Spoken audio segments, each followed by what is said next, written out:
사도행전 2장에서 오순절날에 성령님께서 오셨습니다.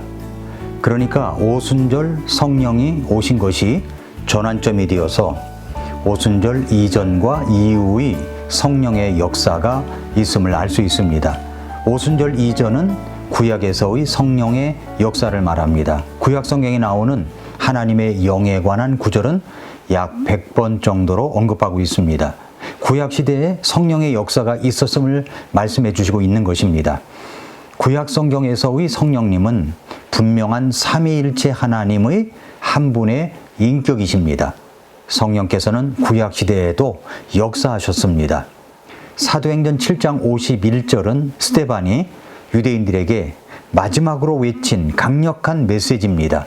스데반은 유대인들이 조상들과 마찬가지로 하나님의 보냄을 받은 자들을 거부하고 결국 예수 그리스도를 죽인 것을 지적하며 이렇게 말했습니다.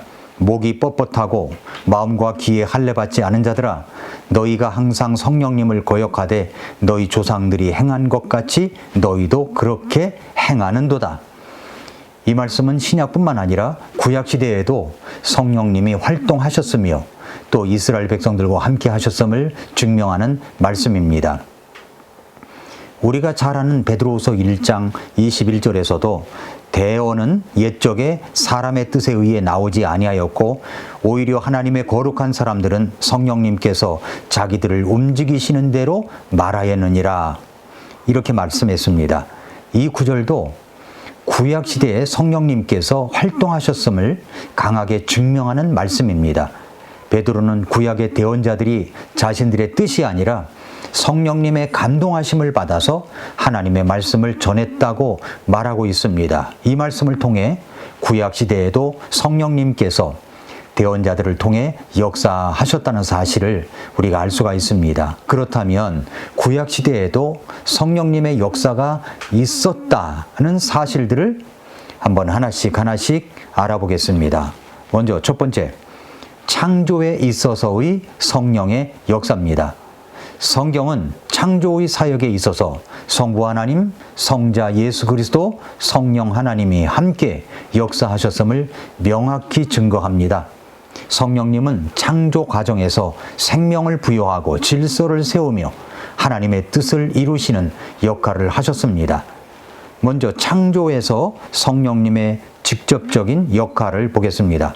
창세기 1장 2절을 우리가 빼놓을 수가 없죠. 성령님의 창조적 움직임을 말씀하고 있는 구절인데, 땅이 형태가 없고 비어 있었으며 어둠은 깊음의 표면 위에 있고 하나님의 영은 물들의 표면 위에서 움직이셨더라. 여기서 하나님의 영은 성령님을 가리킵니다. 하나님의 영은 물들의 표면 위에서 움직이셨다라고 했는데, 여기서 움직이셨더라 라는 이 단어는, 히브리어 단어는 새가 둥지 위를 맴돌면서 생명을 돌보는 듯한 모습을 묘사하는 단어입니다. 이것은 성령님께서 땅이 형태가 없고 비어있는 상태에서 창조의 질서를 형성하시며 생명을 준비하시는 사역을 감당하셨음을 나타내는 단어입니다. 그 다음에 욥기 33장 4절에 보면은 생명을 부여하시는 성령님에 대해서 말씀하십니다. 하나님의 영께서 나를 만드셨고 전능자의 숨이 내게 생명을 주셨느니라. 여기서 하나님의 영은 성령님을 가리킵니다. 창조에서 인간에게 생명을 부여하는 역할을 강조합니다. 전능자의 숨은 하나님의 성령님을 가리키면서 생명의 원천이 하나님의 이심을 분명히 합니다. 이 구절은 성령님께서 생명의 주관자로서 창조 과정에 깊이 개입하셨구나 라고 하는 것을 증거하는 구절입니다. 시편 104편 30절에 보면은 성령님께서 창조를 지속적으로 보존하셨다라고 하는 내용입니다. 주께서 주의 영을 보내심에 그것들이 창조되었으므로 주께서 지면을 새롭게 하시나이다. 성령님은 창조에 관여하셨을 뿐만 아니라 지속적으로 생명을 유지하고 새롭게 하시는 사역을 하십니다. 이것은 신약에서 성령님께서 우리에게 새 생명을 주시는 것과 같은 원리입니다. 그 다음에 창조 사역에서 삼위일체 하나님의 조화가 이루어짐을 볼 수가 있습니다. 창조는 삼위일체 하나님께서 함께 이루신 사역입니다. 먼저 성부 하나님 창조의 계획을 세우셨습니다. 성자 예수님 창조를 실행하셨습니다. 요한복음 1장 3절, 골로새서 1장 16절에 나와 있습니다. 성령 하나님 창조를 통해 생명을 불어넣고 조화를 이루시며 창조물을 유지하시는 사역을 감당하셨습니다. 성부, 성자, 성령의 창조 사역은 창세기 1장 1절에 처음에 하나님께서 하늘과 땅을 창조하시니라 이렇게 말씀하고 있고, 요한복음 1장 3절에는 모든 것이 그분에 의해 만들어졌으며 만들어진 것 중에 그분 없이 만들어진 것은 하나도 없더라, 성자 예수님의 창조 사역을 말하고 있고, 골로새서 1장 16절도 이는 그분에 의해 모든 것이 창조되었기 때문이라, 하늘에 있는 것들과 땅에 있는 것들, 보이는 것들과 보이지 아니하는 것들, 그것들이 왕좌들이든 통치들이든 모든 것이 그분에 의해 창조되었고 그분을 위해 창조되었느니라. 이것이 성자 예수님의 창조 사역을 말씀하고 있고, 시편 104편 30절은 성령님의 창조 사역을 말하고 있습니다. 주께서 주의 영을 보내심에 그것들이 창조되었다 말씀했습니다. 이처럼 창조는 삼위 하나님께서 함께 이루신 사역이고, 성령님께서는 생명을 부여하시고 창조물의 질서를 유지하는 역할을 감당하셨습니다. 이것이 이제 첫 번째로 창조에 있어서의 성령의 역사입니다. 둘째로 계시와 영감에 있어서 성령의 역사입니다. 성령님은 하나님의 말씀을 인간에게 전달하는 과정에서 계시와 영감의 역사를 담당하셨습니다. 성경은 하나님의 계시를 인간에게 전달하는 과정과 그것을 정확하게 기록하게 하시는 영감의 과정 모두에서 성령님의 중요한 역할을 강조합니다. 먼저 계시와 영감의 개념을 알아야 됩니다. 자, 먼저 계시는 하나님의 뜻을 인간에게 나타내시는 것을 말합니다. 계시가 뭐라고요? 하나님께서 인간이 자연적으로 알 수 없는 하나님의 진리, 계획, 구원에 관한 내용을 직접 드러내시는 것입니다. 하나님은 직접 말씀하시거나 또 환상, 꿈, 대언자를 통해서 하나님의 말씀을 통해서 계시를 주셨습니다. 이 과정에서 성령님은 하나님의 뜻을 계시하는 역할을 감당하셨습니다. 그 다음에 영감, 하나님의 계시를 정확하게 기록하게 하십니다. 영감이란 하나님께서 성경 기록자들에게 역사하셔서 오류 없이 하나님의 말씀을 기록하게 하신 것입니다. 성경 기록자들은 자신들의 개성을 유지하면서도 성령님의 감동을 받아 하나님의 말씀을 정확하게 기록했습니다. 이 과정에서 성령님께서 직접 인간 기자들을 감동시키셨다 하는 것을 말씀하고 있습니다.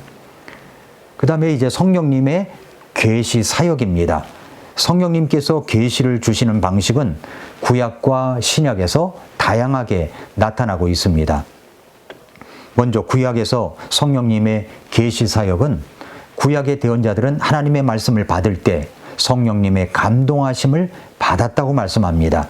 그래서 앞서 읽었던 베드로후서 1장 21절에서 대언은 옛적에 사람의 뜻에 의해 나오지 아니하였고 오히려 하나님의 거룩한 사람들은 성령님께서 자기들을 움직이시는 대로 말하였느니라.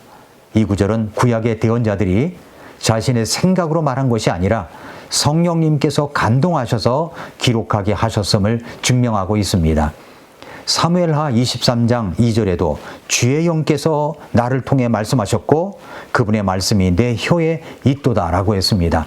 다윗은 성령님의 감동을 받아서 하나님의 말씀을 말하고 기록했음을 증언하고 있습니다. 에스겔서 2장 2절에도 그분께서 내게 말씀하실 때 그 영께서 내게 들어와 내 발로 서도록 나를 세우시기에 내가 내게 말씀하신 분의 말씀을 들었다라고 했습니다.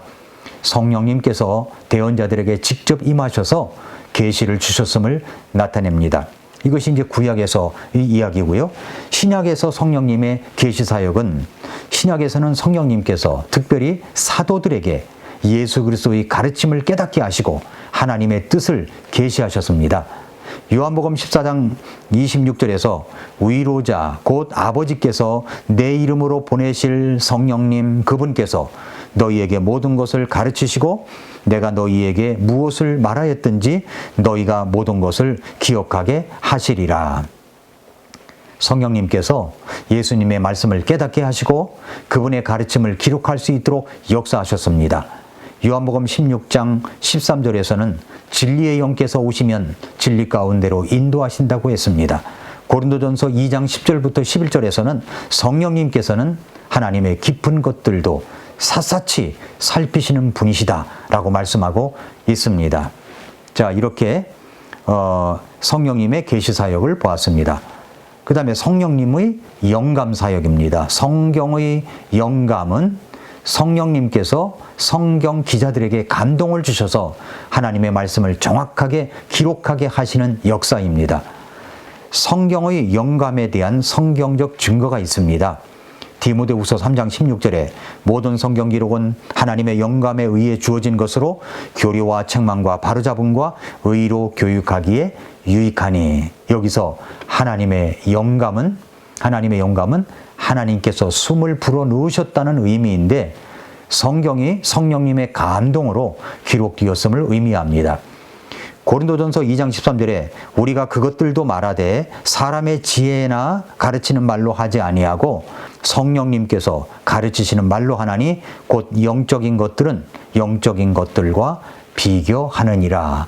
성령님께서 성경 기자들에게 하나님의 말씀을 기록하도록 하셨다라는 것을 나타내고 있고, 베드로후서 1장 21절도 대언은 옛적에 사람의 뜻에 의해 나오지 아니하였고 오히려 하나님의 거룩한 사람들은 성령님께서 자기들을 움직이시는 대로 말하였다라고 말씀합니다.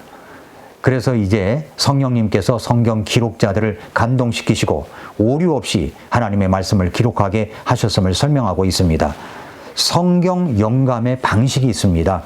성경 기자들은 자신의 개성을 유지하면서도 성령님의 감동을 받아 기록했습니다.